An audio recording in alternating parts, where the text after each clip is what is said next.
So we did that. And he said, no, I'm going to buy you out. And we're like, sweet, awesome. Like we'll just take our money and go. And so we signed the agreement. I think he made one or two payments and then stopped making payments. So we spent about $500,000 on legal fees, thinking, because that's what the lawyers told us. I didn't know any better. I don't even think I was 30 at the time. And we won a lawsuit for $2.7 million and never collected anything. So that was a fun lesson. But what I love about it is we figured it out. We knew that we could do it. And we just picked ourselves up and did it again.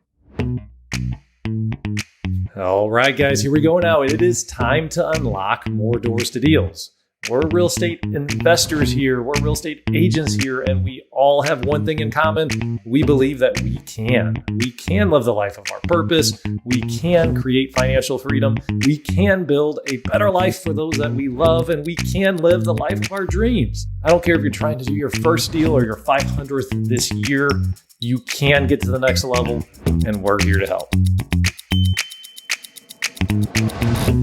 Welcome to Doors to Deals. I'm your host and founder, Jim Manning. Today's episode can be found on doorstodeals.com/070. Today we have Heather O'Brien on the line. Heather is just quite simply, quite frankly, one of the most accomplished and successful real estate professionals that I've ever had the opportunity to meet and consider a friend. So she's done everything from being business partners with Kent Clothier at a company called Real Estate Worldwide to successfully running vacation rentals to having a really talented and successful marketing agency that's been doing some amazing things for people as well. So today we're going to dive deep, guys. We're going to talk about some of her ups and downs, some of the mistakes that she's made over the years with business partners not working out, and a $3 million lawsuit and spending over $500,000 in legal fees to other things that have been working out really, really well for her. So there's a tremendous amount of knowledge packed into this episode, and I am really excited to bring it to you today. So just a sidebar, guys, housekeeping announcement. Our mission is to help 250 people become financially free through investing in real estate.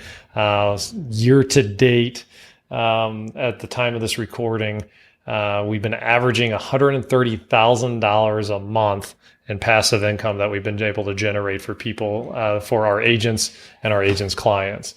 And if you have an interest in your heart for investing and earning a passive income stream, just send us over an email to deals@3doors.com, deals@3doors.com, and we can kind of share with you more information on what we're doing and how we're helping out people. So then the last thing, guys, is let's get into an iTunes review of the week.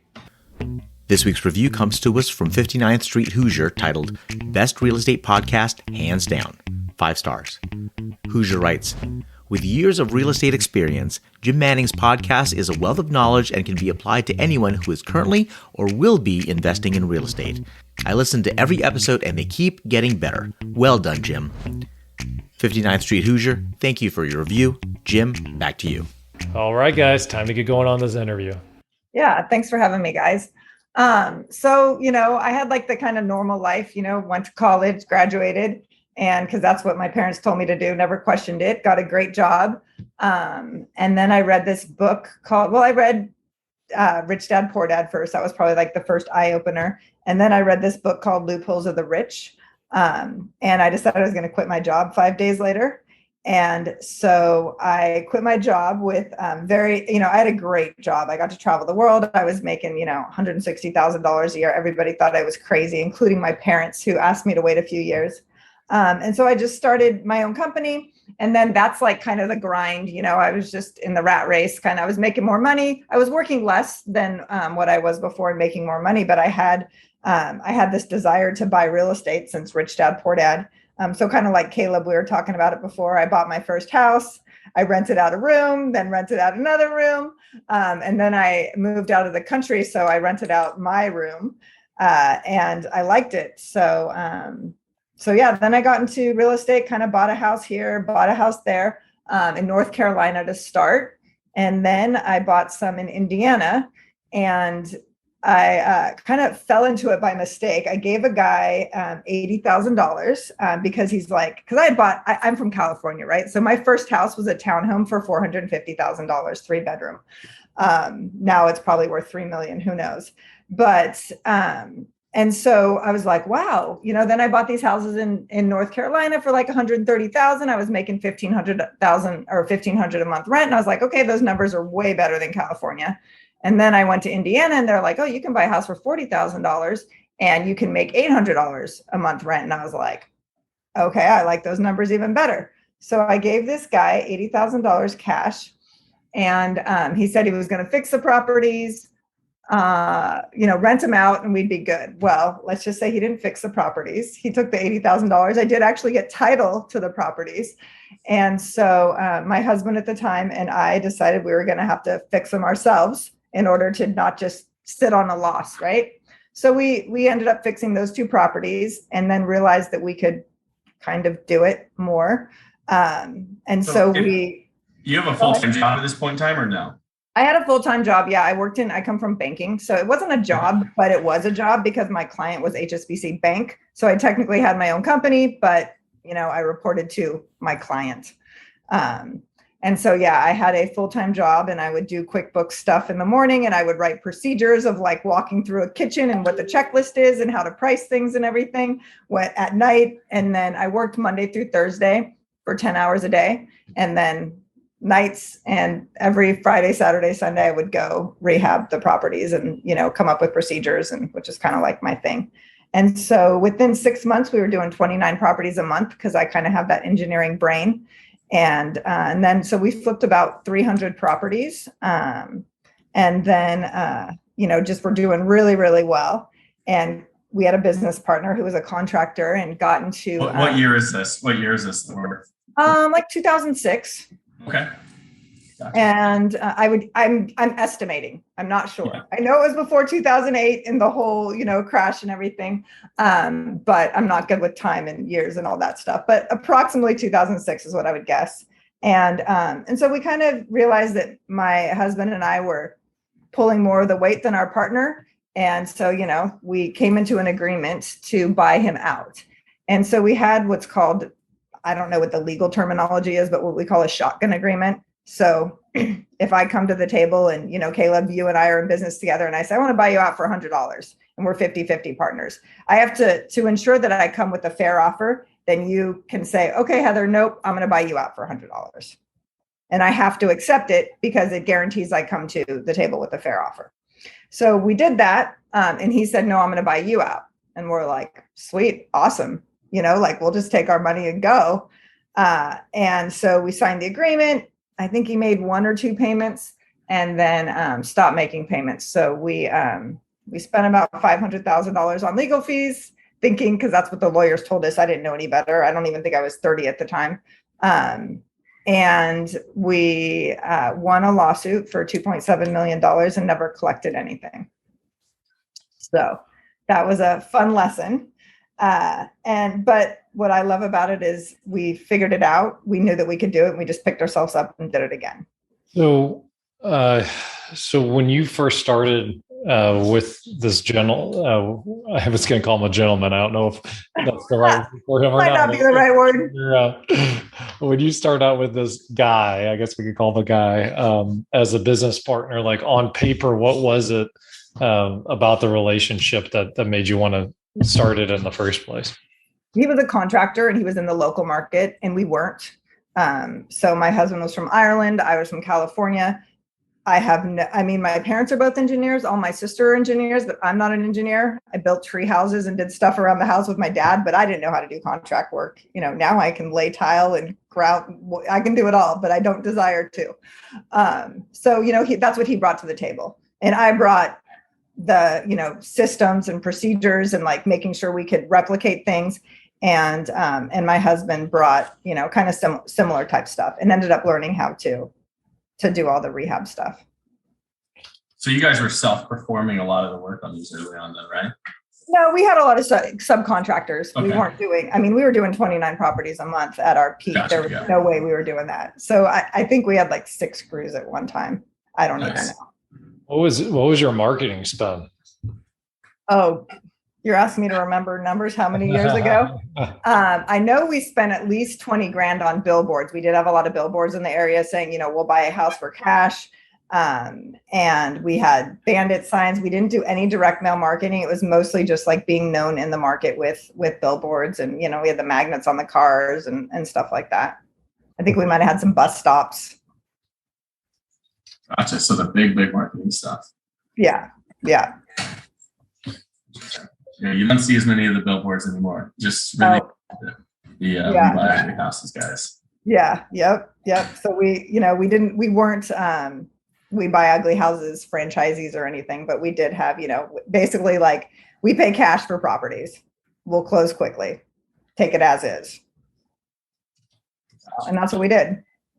Okay. So then you have this kind of juggernaut going, and, talk to me about tell me a little bit more about the relationship and how it fell apart. I think it fell apart. Just, I think most relationships fall apart because of lack of communication, right? And people have different expectations of what should be brought to the table. And I don't work as hard as I did back then. I've gotten older and I want to enjoy my time more, but I loved it. I'm a workhorse. I love working hard. And so, that wasn't what he wanted. And we started out that his wife was in the business. And so we were 50-50 owners with his wife. And then it became clear she didn't want anything to do with it. So then we negotiated, him being a 25% owner in the business. And so it just kind of, I would say lack of communication and expectations and not making sure you're sitting down and talking about it. And even if we had, it probably wouldn't have worked out because, we both worked our booties off and, he wasn't really in it to do that. In my opinion. I'm sure he has a different opinion. Also another sense is probably maybe at the beginning you did, but once people start making money, they get lazy. Yeah. It is amazing to me how lazy a little bit of money in a bank account can make somebody. Yeah. And also like when people think it's easy, right? It wasn't that hard. Right. And like when we came in and we just like systematized everything, it made it easier. So all of a sudden, he was doing probably 1 or 2 properties a month. And then within 6 months, we were at 29. So I think it overwhelmed him too. It's not, something that he was looking for. And he probably had enough money that he didn't want more, or maybe he did want more, but he didn't want to work more for that increase. I don't know. I've never asked him. Gotcha. So outside of expectations and communication, what would you suggest to other people? So we talk about partnerships on here a lot. We see a lot of young investors just want to jump right into partnerships and they immediately want to partner. What would you give as advice to someone who's brand new or done 1, 2, or 3, 4 deals that's talking about a partnership with somebody? I mean, I think it's probably they've heard this before, but write your divorce agreement while you still get along, right? Like, because when we all get along, we can be like, yeah, this is the right thing to do and this is the fair thing to do. But I always say that people that are in a desperate situation, their true colors show. Like I have great friends that have been in horrible situations in their life. And I'm like, you know what, why you're such a good friend of mine? Because your character you showed me who you really are when you were in a bad situation. When everything's all fine and dandy and everybody's making money and everybody's happy, everybody can get along, right? But when you hit a bump in the road or 3 bumps in the road, true characters come out. And that's when people start to get their scarcity mindset again, or, go back to old habits or start blaming other people, whatever the case may be. I'm laughing at your cat, Caleb.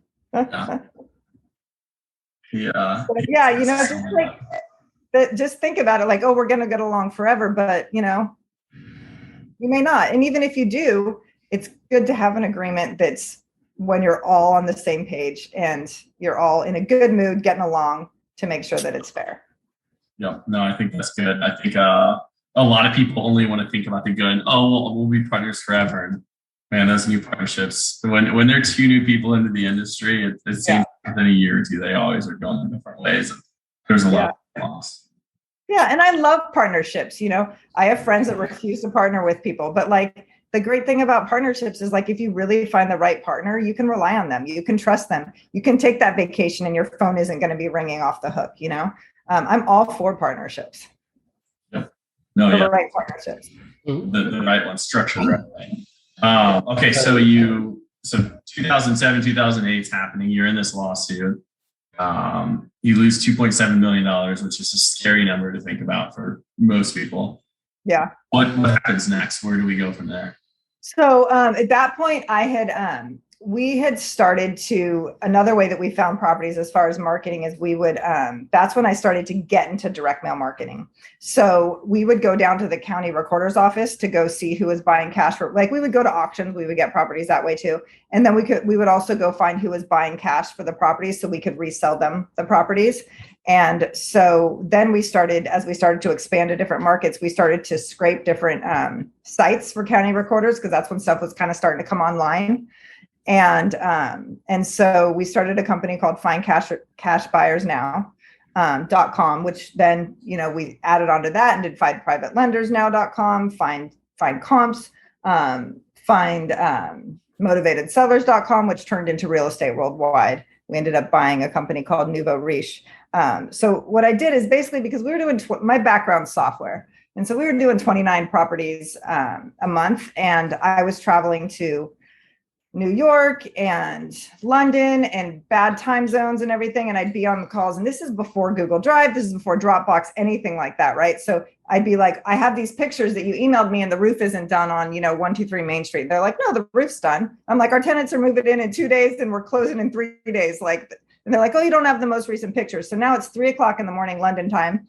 I'm exhausted and I'm waiting for emails to upload pictures to then download the pictures to see the most recent roof pictures to make sure that, I deliver on my word that the property is in good condition when the new owner takes over.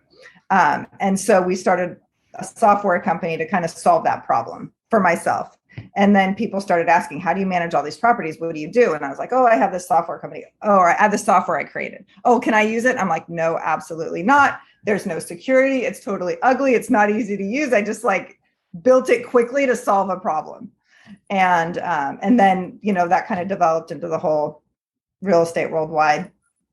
Long story short, we just kept growing and growing and growing to solve problems in the real estate market, in our own real estate business, and then for other people. So you obviously kept going after how long? So when you had a $2.7 million lawsuit that you won, plus the $500,000 we spent on legal fees, by the way, so kind of 3.2. And he made two payments of $5-10 grand or something like that. I'd imagine. I don't know what it was, but yeah. And then it becomes evident, okay, you're not going to get another penny out of this guy. Well, and we won, right? So we actually could have taken back all the properties because all the properties were then in the company name, but this was in Chicago area, right? So I don't know if you guys know much about the winters. I live in Puerto Rico for a reason. I don't like cold weather. And I grew up in California. My pipes never froze as a child. I had never heard of this before, right? So the problem was that he wasn't not only making payments to us, he wasn't paying the electricity, and he wasn't paying the water. But when the electricity gets turned off before the water gets turned off and it's winter and your pipes break and water goes all over the house and it floods, you have hundreds of thousands of dollars worth of damage, probably millions of dollars worth of damage to all the properties. I don't remember how many properties were in our portfolio at that time, but it wasn't worth it for us to even take the properties back at that point. Wow. And this was this like a 10-year body of work when it all came to fruition, or how many years were you investing at that point? Probably about 3. Again, I'm not good at remembering years.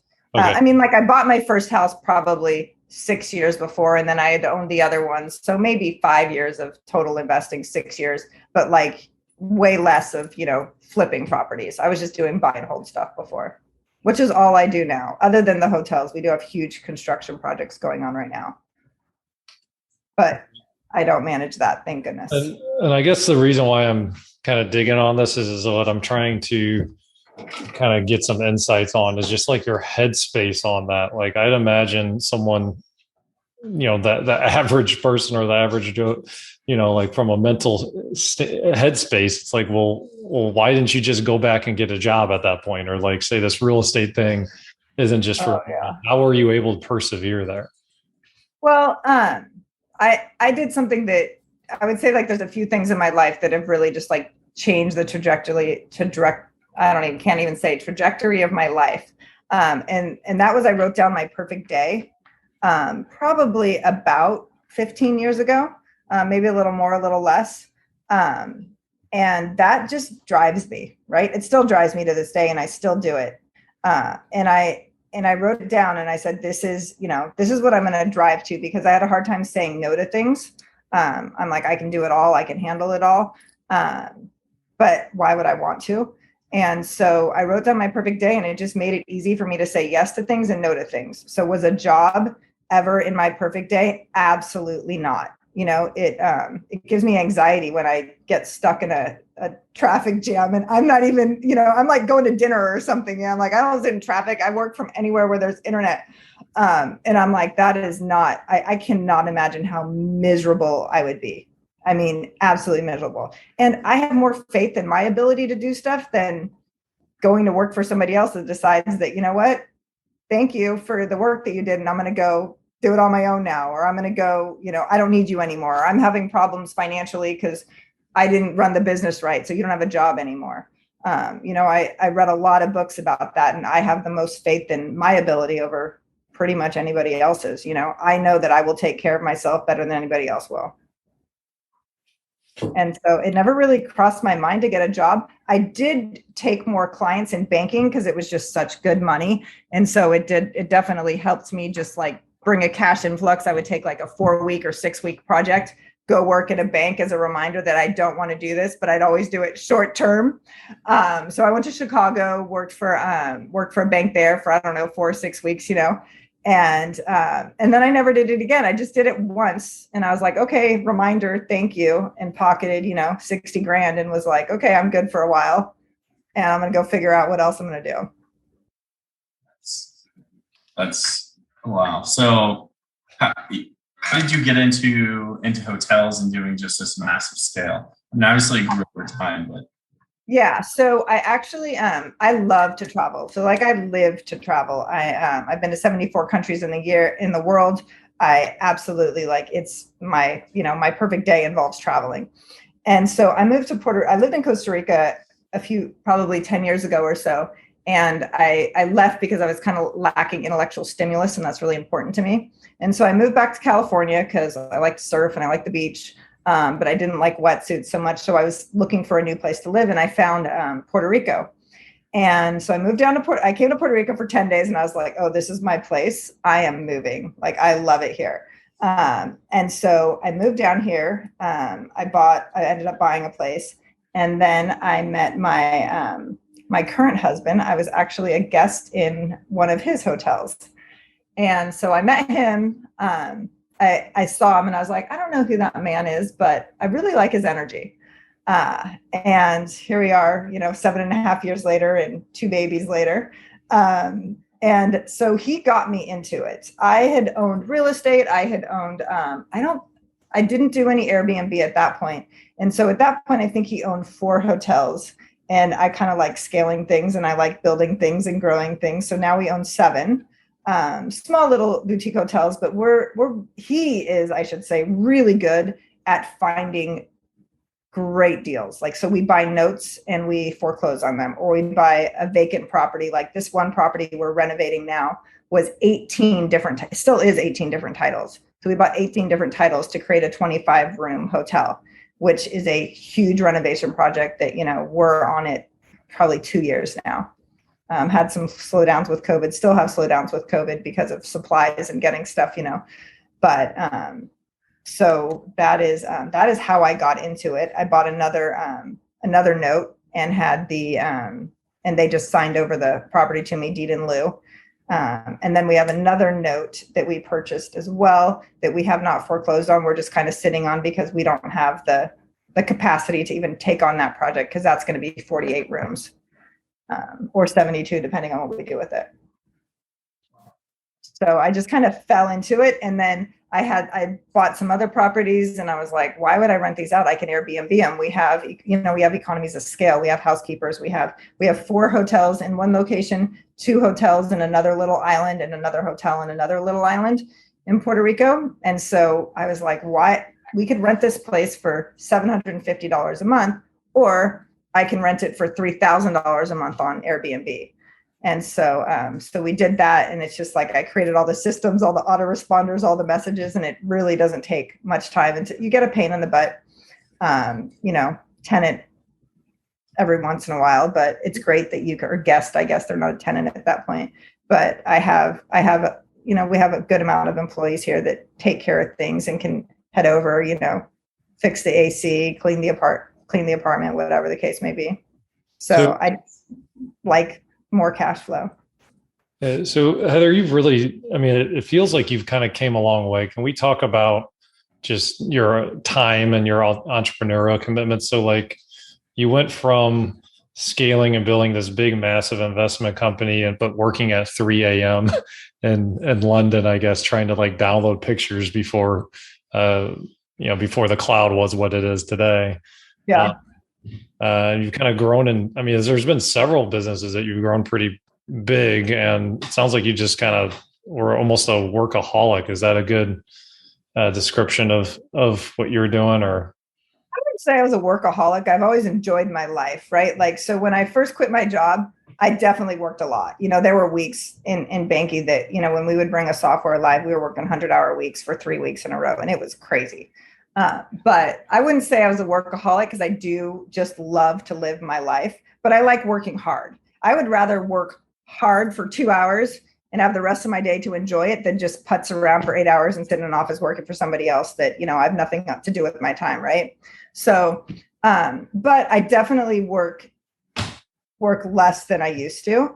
And again, it comes down to like, I wrote down my perfect day. Like, I feel so fortunate now. I have 4-year-old twins. And every morning, like, I don't start meetings before 10 a.m. Like, I get to just chill with my kids. We wake up, we have breakfast, we play, we color, we play with Play-Doh, we run around the house and dance. Like, and then, I start my day anywhere between 10 and 11. And so, but I have an amazing team. I believe in investing in people. I believe in investing in systems. And, I have a woman that's worked for me for 7 years now. And I'm actually sponsoring her. She's getting her green card and she's moving to Puerto Rico next month. And she's like a daughter to me, I believe in investing in people, and she makes my life better. I make her life better. And it's just like, I don't want to work so hard. I'm an older mom. I get to enjoy it. So I wouldn't say I'm a workaholic, but yeah, I will heads down, get stuff done. And I will put the time and energy into it if I know there's going to be an ROI. But it comes back down to when I wrote down my perfect day, it's like, this is where I'm at now. And my perfect day is here, which is always moving, because it keeps getting closer and closer. But like, does it get me closer to my perfect day or further away? Because if it gets me closer, I'm willing to work for it. Right. If it gets me further away, I'm willing to say no for it. Why would I work for it? So, all right, well, let's go into your perfect day. So like, what's your perfect day right now? Hey there, if you're looking to get the ultimate edge for your real estate investing company, go to doorstodeals.com/invest for more information. Just so you know, a high percentage of the people that we interview on this podcast are actually already Three Doors Network members. And our network members have a lot of extra resources. They have access to an online training vault with over 3 years worth of content in it. They have access to vendor savings like our Home Depot discount that's literally saved thousands of dollars for members.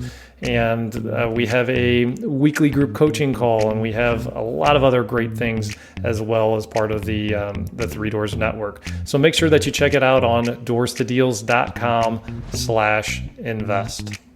So, all right, well, let's go into your perfect day. So like, what's your perfect day right now?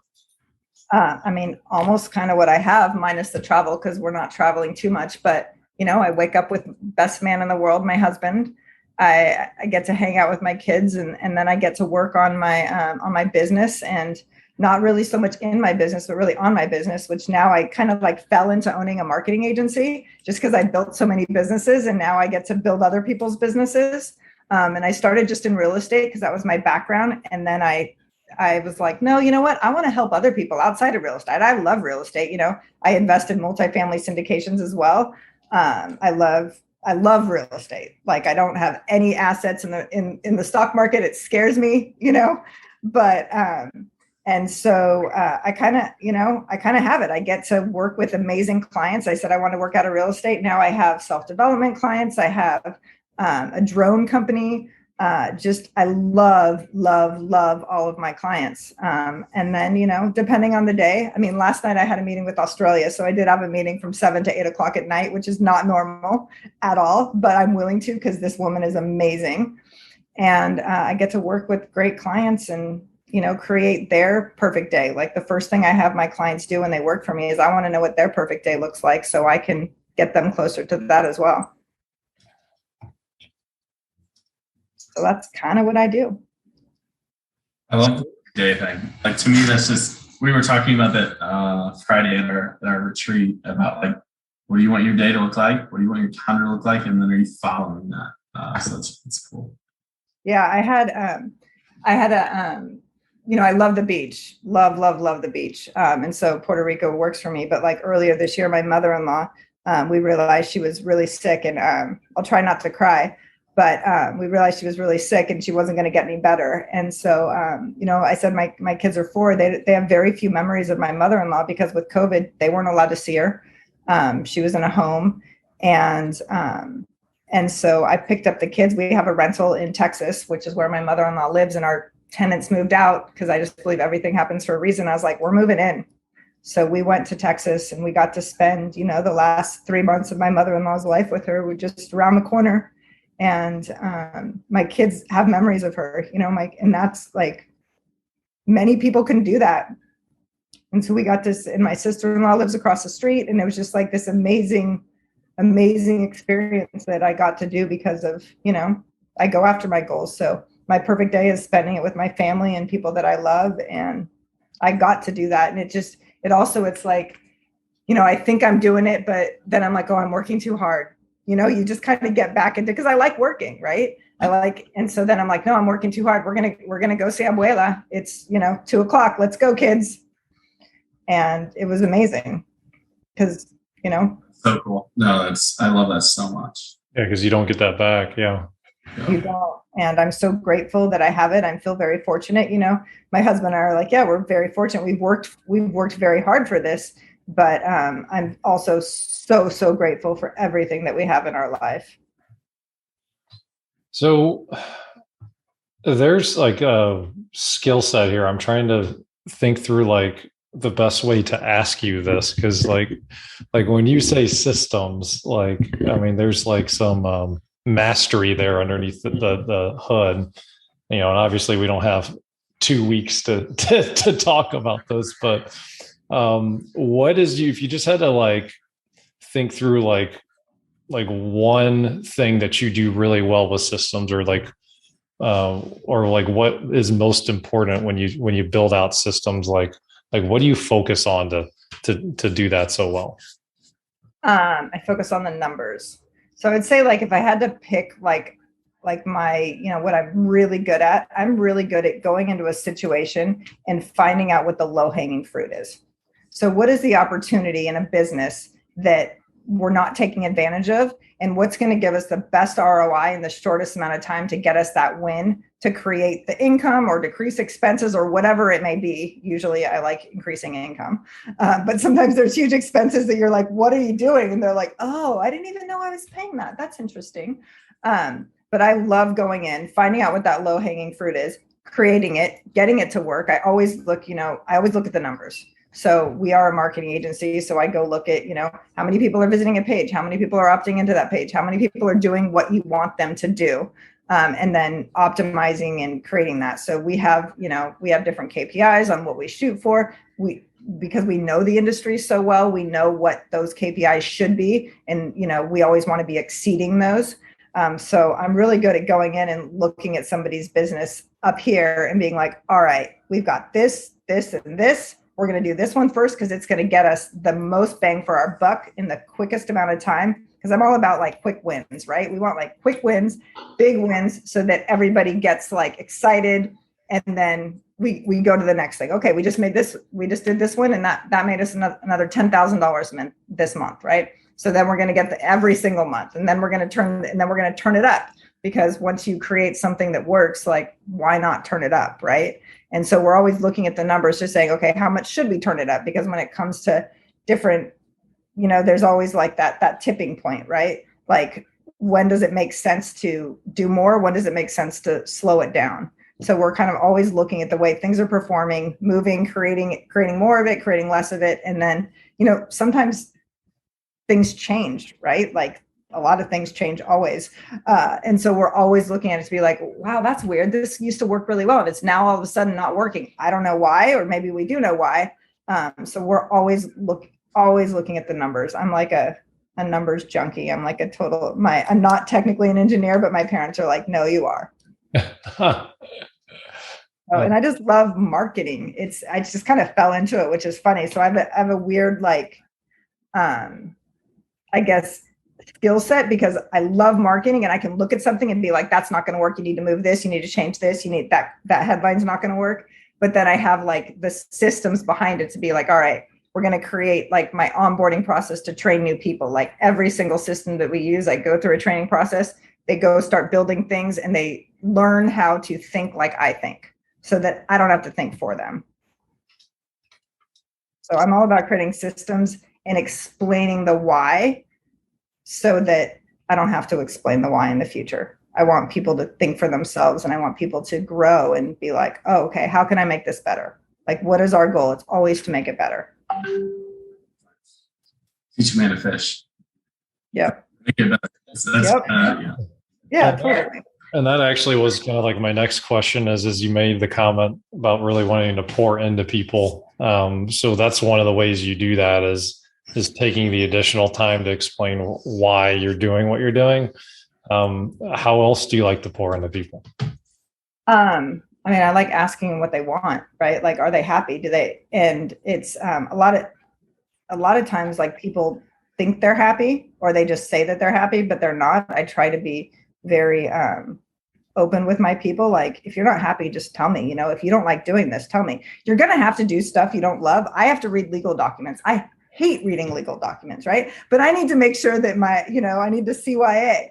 So I like to tell people, like, hey, do you like doing this? What do you like doing this? And just checking in with them on a regular basis. Like, I talk to my people a good amount. We're a small little company, but I like to connect with them. I like to know what they like, what they don't like, how they want to grow, what they want to do more of, what they want to do less of, with the expectation that you're going to have to still do things that you don't love all the time, right? Because that's how nobody wants to pay bills. Nobody wants to pay taxes, but we still have to do it, right? So, I wish I could not pay taxes. Yeah. Well, you can move to Puerto Rico. It's best place as an American citizen to live for taxes. Just saying.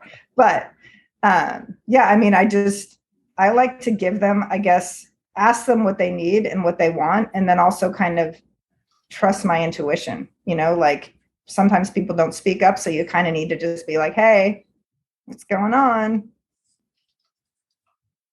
And it doesn't always pay off. I've invested a lot of time and energy and money into people, and they bail, or they turn out to be somebody who I didn't think they were. And that's fine. Not every single person's going to work out, and it can be frustrating, but I have so many good people that I'm just like, okay, that didn't work out, on to the next, because there are so many good people in the world.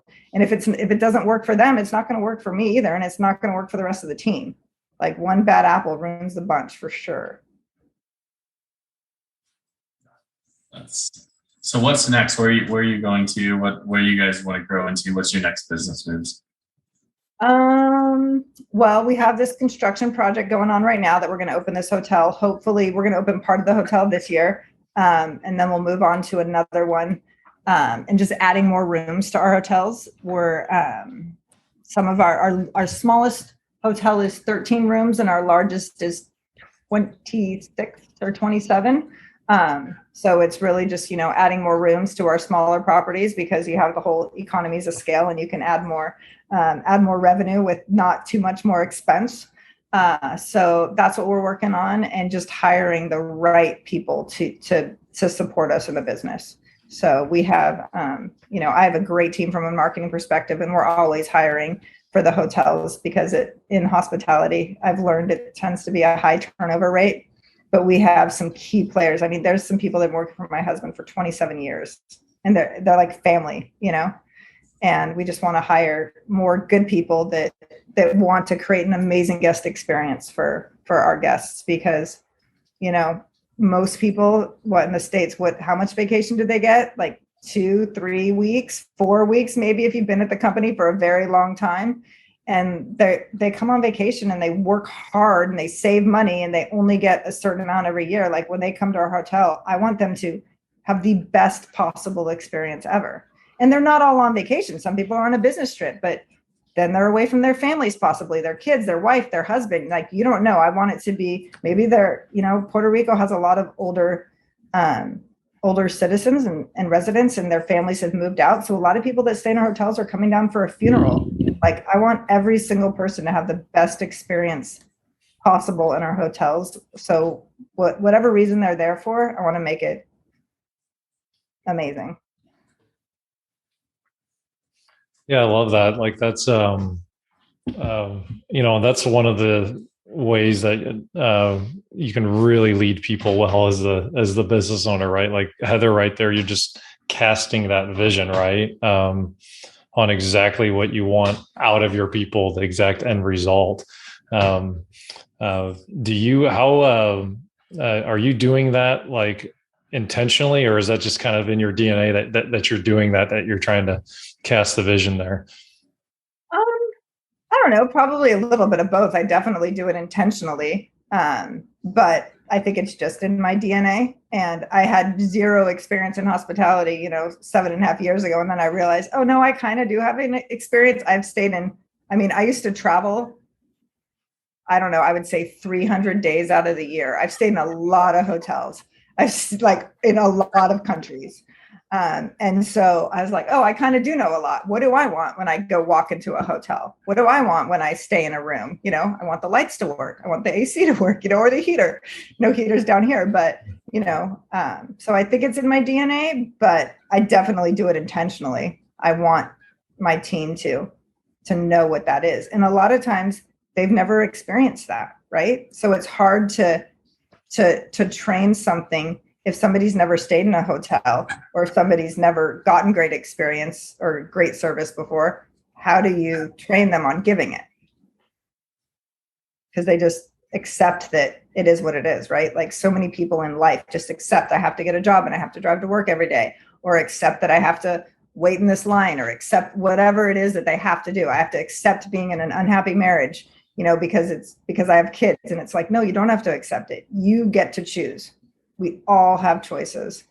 And so what are you going to do today? How are you going to make it better? All have choices to decide to live an unhappy or a happy life. Yep. Yeah. I don't know if you guys have kids, but my friends just gave me this book about like choices for kids. And it's like one of those pick your own adventure books kind of. And it's like, all right, this happened. What do you do? And you go to the different pages and it's just about choices. Do you make the right, do you make this choice and it ends this way? Or do you make this choice, like throwing a tantrum, and it ends this way? Not so good, right? What's the name of it? I think it's called What Would Danny Do? And I just got it like 2 days ago. Best kid books ever. If you guys have kids, I'll give you like my top ones because I love kids books. There's a Japanese author and illustrator. What do you do with an idea? Which is just amazing. What do you do with a chance? What do you do with a problem? And then he also just had 2 new ones called Maybe and Trying, which is all about like maybe is like what is possible, and trying is like you can't become an amazing sculptor day one, right? You have to keep trying at it to build a masterpiece. And then Have You Filled a Bucket Today is also another amazing book about just like kindness in the world. And it talks about how like everybody has an invisible bucket, and when it's full, you feel happy. And then when it's empty, you are sad. And so you can fill people's bucket. The great thing is when you fill people's bucket, then you fill your own bucket, and you can also dip into people's bucket. And so it's an interesting, I said something to my husband one time and he's like, you just dipped into my bucket. And I was like, oh, I didn't mean to dip into your bucket. I'm so sorry. Like, I take it back. I've done exercises like that where you have cups of water and you give compliments and you pour some water into it. Yeah, but you get to pour, like, it really is true. Like, right, if somebody smiles at you, you just like smile back and it like, it makes you feel good, but it also makes them feel good. Yeah, and if you're mean to somebody, like this morning, I have a great story to go with this. This morning, I was talking to an inspector, and for some reason, he didn't want to go in this attic, so he said he didn't have access. Then, when he wanted to go back, he was trying to charge the clients half of what another inspection would be just to go up in the attic. So I'm on both sides of the deal, so I'm talking to the sellers, and they're like, "Dude, this attic hatch pushes up." And I call him, and I'm like, "Hey, why didn't you go?" And he just immediately thumbs unglued on me about why he couldn't get in this attic. And I was like, I don't know why you couldn't do this. And I sat there and thought about that all morning. I was like, now that you say about like I'm like, he took from me there this morning. Yeah. And then I dwelled on this thought about this guy yelling at me on the phone for 20 minutes. Yeah. Total waste of energy. It's like complete waste of energy. Yeah. Yeah. Yeah. It's, and I mean, like, don't get me wrong. I lose it on people sometimes if they're rude to me. I'm like, who do you think you are? Right. But at the same time, it's like, they could be having a crappy day. Their wife could be home dying of cancer for all you know. You just don't know the stress that people go through, and usually when they lash out at you or something, it's never about you, but they've got something else going on and it probably has nothing to do with the situation at all. And I can't say I'm perfect. And I'm like, it's okay, dude, everything's going to be all right. I'd probably be like, what is your problem? But, I try. Yeah, it's definitely more of a reflection on what's going on their insides. Totally. I completely agree. So if you like looking forward with, all the accomplishments have been amazing so far, and the like looking forward, kind of like your picture perfect. If we looked 5 years from now, like, what do you think, what's your perfect day look like? What do you think you've accomplished? We have 55 acres oceanfront on a little island called Vieques, and I have a vision to build a community. So I want to build a community of like-minded families, like ours, where they love to travel. They want a certain experience. They know what they're getting when they get there. And so we're in the process of kind of creating what that looks like, because it's a beautiful property right on the ocean, and great tax benefits. And in Puerto Rico, there's also tax benefits for when you invest in what's called a condo hotel, which doesn't need to be a condo. You get a 50% tax credit. So not a tax deduction, but an actual tax credit that you can turn around and then sell. So for example, if you buy a $2 million villa, you get $1 million tax credit back on that $2 million villa. And I'm not a CPA or a lawyer. I don't know all the specifics, but you can even leverage that money, right? When you buy a $2 million villa, maybe you put 20% down and leverage the rest, but you get that $1 million tax credit. And what you're agreeing to is that you're going to, for a certain amount of period, I think it's like 90 days a year, you will rent it back to the hotel. And then you have an agreement on revenue split for that. So then you get more revenue and you get depreciation and more tax benefits, which is why I love real estate. And so I see, really being able to create a community of like-minded people and families that love to travel, that believe in educating their children and creating experiences for them. So that's kind of like on my radar. I'm putting that vision together as we speak. So say in 5 years, that will be. Isn't the tax rate like 17% in Puerto Rico? Well, actually, it depends, because there's I pay 4% corporate tax because I have a tax grant that I export services from Puerto Rico. So I think it's called Act 60 now, but it used to be Act 20 and 22, where if you get a 0% interest income, I think it's capital gains, dividend income, if you live in Puerto Rico as a resident and invest in Puerto Rico. So I have some promissory notes down here that I make interest income on that I pay no taxes on because I'm investing in Puerto Rico. So there are amazing tax. Again, I said I like numbers, right? So I found Puerto Rico and I was talking to somebody and I was like, wait, and this is coming from California, mind you, right? I was like, wait, 4% taxes? And my mom's like, who are you talking to? I'm like, some guy in Puerto Rico, and she's like, oh no. She knew you were going. Oh, totally. My mom knows me. Heather's gone. So yeah, but my parents come to visit all the time. They're coming for Christmas this year. They came for Christmas last year. They come out, 1 to 2 times a year, and I get to go see them in California. But yeah. me as a single male, 4% tax rate sounds really good. Come on down. I'd be happy to show you around. I've recruited lots of people to come down here. I pay a St. Louis city tax, Illinois tax, federal tax. Yep. Oh, I know all about that. I lived in Illinois. That was crazy. My property tax in Illinois, my house in California was worth twice as much as my Chicago house, but my property taxes were twice as much in Chicago. So 4 times percentage-wise the amount. I was like, oh my God, sell. It's amazing how it's so different in different states, isn't it? All right. So I just have one kind of final question for you. Being through the journey that you've been through as an entrepreneur, if you're just kind of starting out, what would like the most important actionable piece of advice you could give yourself? What would that be? Give myself? Yeah. Just take the first step. You just have to do it because it's never as hard as you think it's going to be. And once you take that first step, the second one's easier, the third one's easier, the fourth one's easier. You just got to do it though.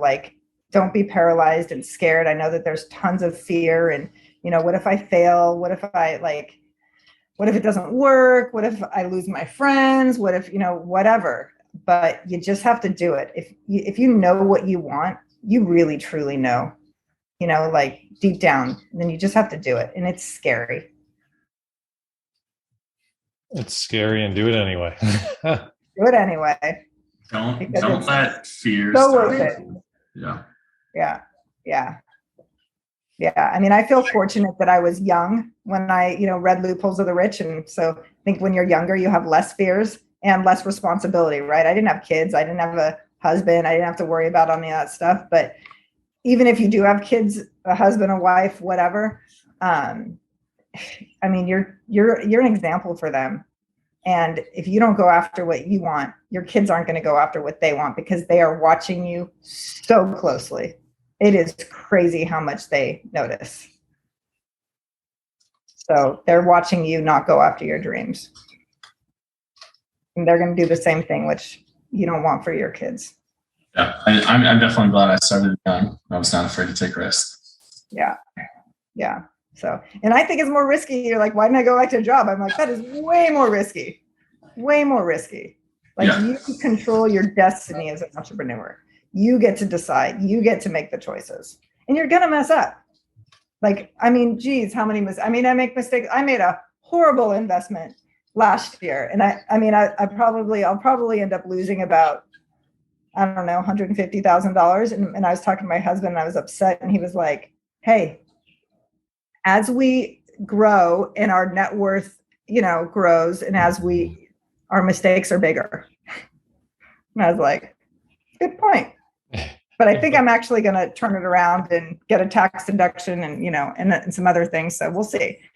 I don't know that I'll lose 150, but it looked at one point that I would. But yeah, you know what? We make mistakes, but you know what's great? I can make another 150. I know I can. Go make it back. Yeah, the thing that got me was I was in paralysis for a year studying, trying to figure out, do I want to do this investing thing or not, or be an entrepreneur?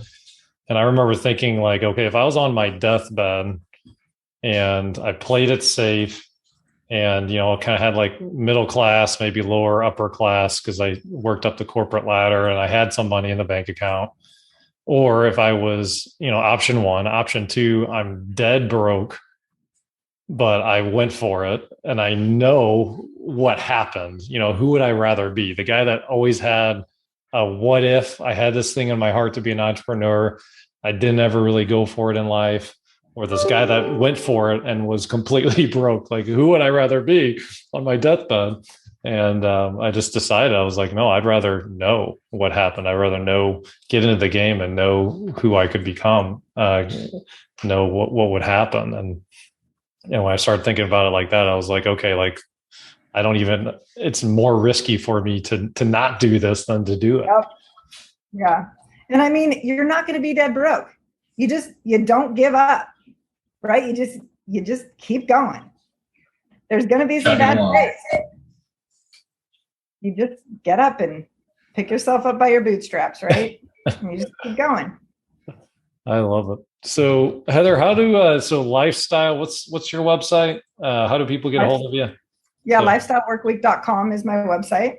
So that's our marketing agency. And if they want to come down and visit Puerto Rico and stay in our hotels, then Puerto Rico Boutique Hotels.com is our hotels, and come on down to Puerto Rico and just reach out and just say you want to get in touch with Heather. And I'm happy to. I love showing people around and giving them advice, and I might convince you guys to move to Puerto Rico.